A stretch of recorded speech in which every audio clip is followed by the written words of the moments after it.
Hey everybody, Who's Your Jedi here with another review for you. This time I'm talking about episode 24 of season 1 of Ultimate Spider-Man, which is saddled with the extraordinarily uncreative name of The Attack of the Beetle.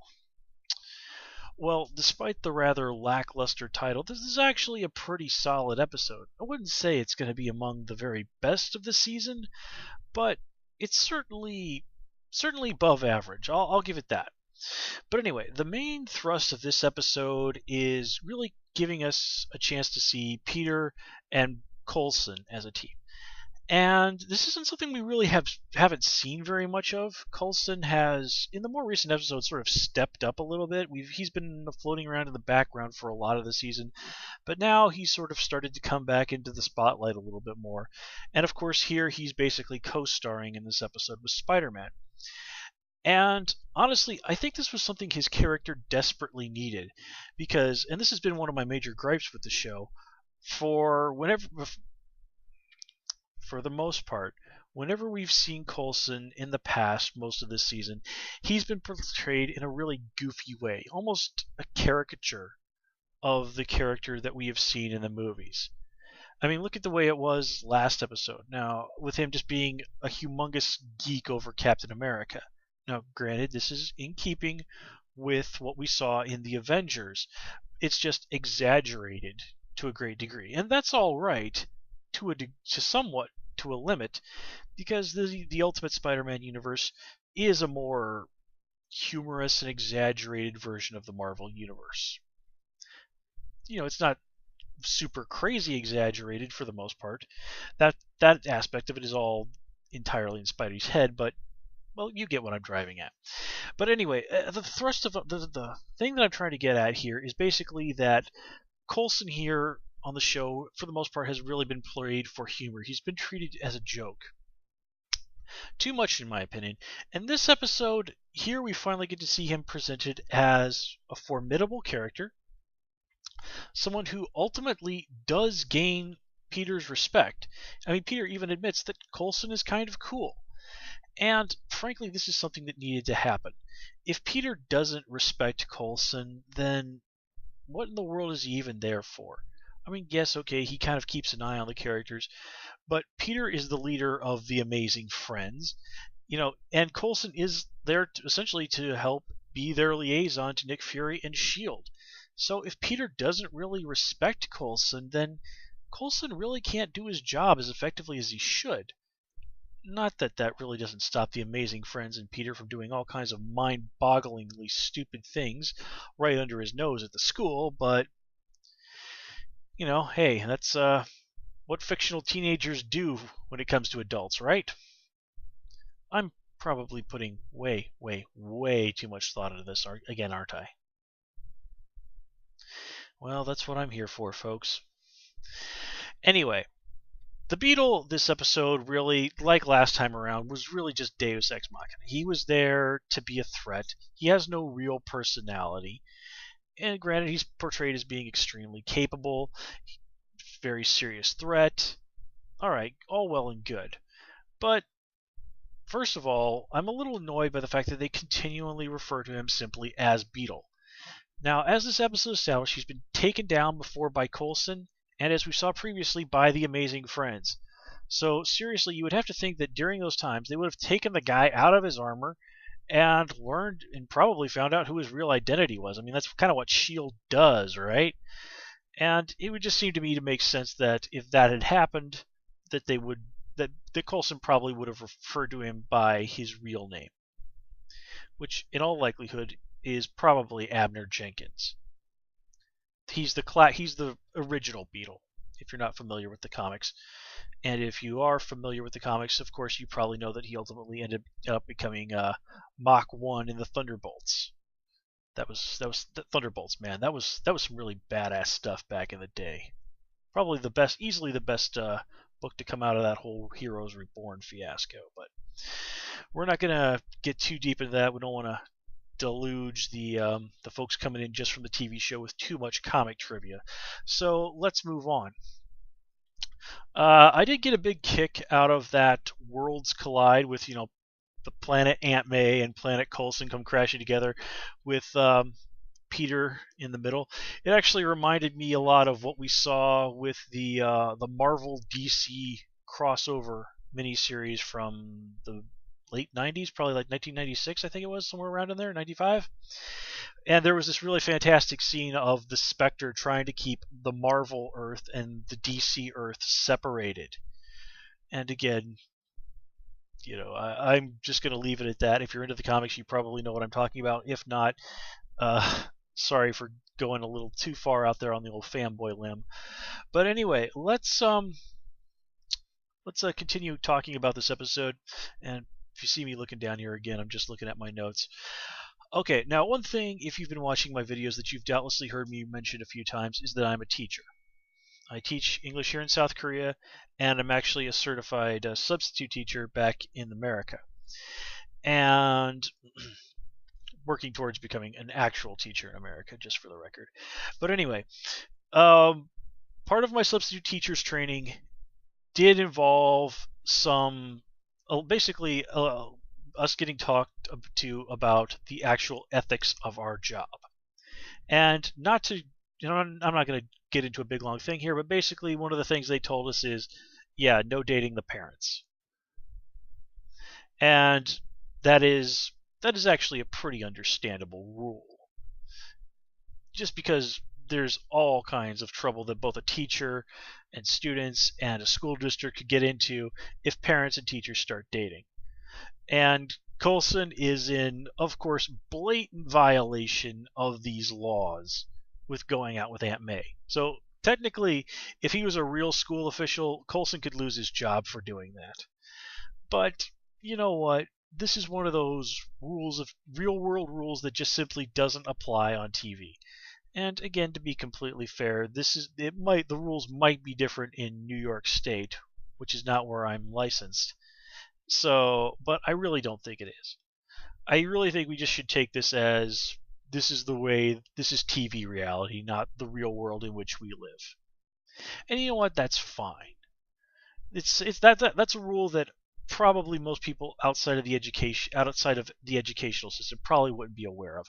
So, I don't really have a problem with that being hand waved away. I'm only bringing it up because, well, I consider it to be a relevant point that I would like to share with you. So, make of that what you will. Now, let me see here. Of course, the main crux of this episode, in terms of Peter, is him sort of playing the bratty teenage kid out to ruin a date with the adult in his life. It's something we've seen a million times in sitcoms and in movies. And honestly, I don't really feel terribly bad for Coulson with Peter trying to ruin his date. Honestly, I felt really worse for the waiter who had to look after May and Coulson, because first, Peter steals the guy's food, the food that he was about to give him. I mean, what in the world is this guy going to do when he goes back to the kitchen and talks to the cooks there? What exactly is he going to tell these guys? And then, of course, he also yanks that glass of water off the guy's tray and spills it all over Coulson, which in the real world would get a waiter at least a talking to, most likely. Incidentally, if you ever want to read an interesting book, check out this book called Waiter Rant. And I forget the name of the fellow that wrote it, but it's basically his experiences in working at this really high-class New York restaurant for years and years, and some of the just absolutely, truly bizarre and hilarious stuff that he saw. So, yeah, if you're interested in a good book, give that one a try. It's really, really funny. Anyway, now, getting back onto some of the more questionable aspects of this story. In the battle with the Beetle at the restaurant, did you notice that as Spider-Man, he both calls Coulson by name and even says the words Aunt May, when reason tells you that Aunt May should be within a distance that she can actually freaking hear Spider-Man say this? Seriously, she's probably less than 30 feet away. Now, granted, there's a lot going on. There's probably, noise and stuff, but still, she's like in the same dining room as everybody else. There is every reason in the world that she could hear this. And we'll talk a little bit more about this in a minute. I also have to point out that during all of this, one, Spider-Man does deliver a joke about, hey, I'm doing a kitchen inspection. This would have been a lot funnier if he'd actually said that while he was in the kitchen rather than in the dining room. Because if I'm following the continuity of this episode correctly, he would have been punched by the Beetle out of the bathroom into the dining room. But once again, I'm probably overanalyzing what's going on here to a ridiculously excessive degree. But I do that so that you don't have to. Yeah, that's what I'm here for. Anyway, another thing that bothers me about this scene, Peter and Coulson actually seem to confab for a moment to come up with a story to tell the people who are hanging around. Now, come on, guys. This is Marvel Universe New York.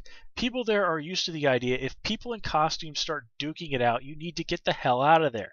They don't need to be given a reason to run away from the super villain terrorizing the restaurant.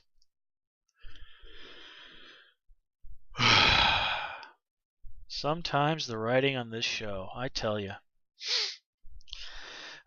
Speaking of the writing on this show, now keep in mind this show airs on Disney XD. It's actually, from what I've read, their most popular program.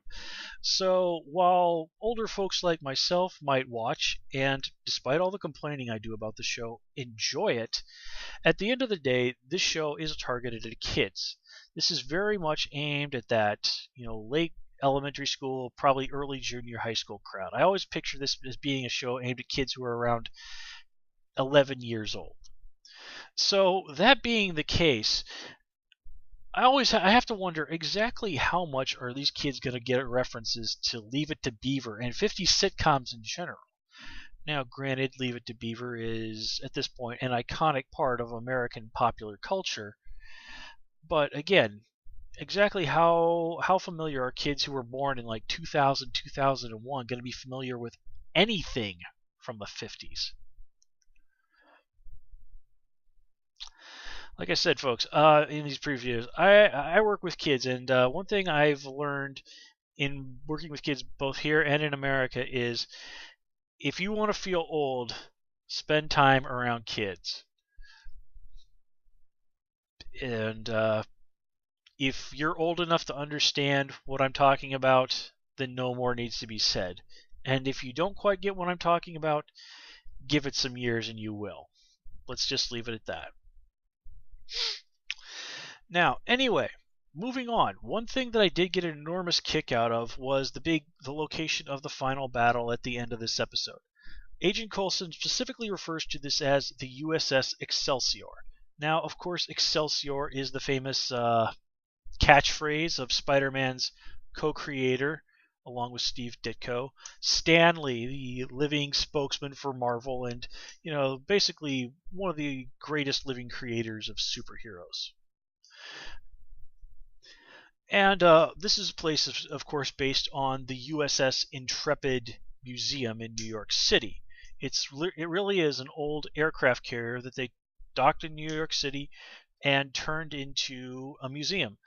It's popped up in several movies. I remember it was in that Will Smith movie. What was it? The Omega Man, or whatever that Will Smith movie where there was a remake of the Omega Man.